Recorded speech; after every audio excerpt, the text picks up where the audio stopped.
Et le Papeete International 7 s'est terminé hier par la victoire des étrangers en senior. Et le public a rempli les tribunes du Stade Pathé pour assister à des matchs de haute volée. Tout de suite, les temps forts de cette dernière journée.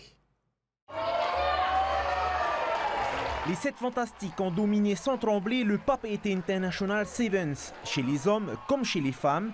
Un tournoi qui a montré la supériorité des équipes étrangères sur les rugbymen locaux qui ont besoin de ces rencontres internationales pour progresser. Dans la finale des seniors hommes, les vice-champions de France s'imposent 19-5 face aux Tupapa Panthers des îles Cook. C'était un match qui était beaucoup plus serré, où il y a eu beaucoup d'intensité. Voilà, c'était des joueurs qui sont habitués, je crois que c'est des trésistes en face.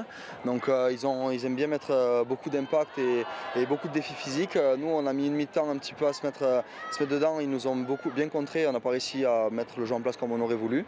Et après, on a réussi à marquer sur des contres et à répondre physiquement. Donc voilà, c'était une finale qui a été vachement engagée et on a réussi à la gagner, donc c'est super bien.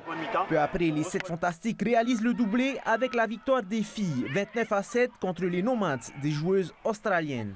Et on savait que ça ne serait pas le même que ce matin, 50 points.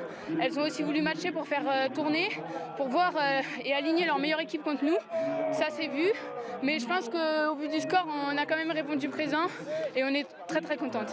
Pirée se classe en tête des équipes tahitiennes et remporte aussi le tournoi U17 malgré une belle résistance des Calédoniens de Païta, invités par le club de Pirée. Sur ce tournoi, on a très bien joué. On a eu 2 matchs gagnants et un match perdant, plus la finale perdant. Et on a très bien aimé ce tournoi. C'est notre premier tournoi où on participe. On s'est donné à fond, on a essayé de donner notre max.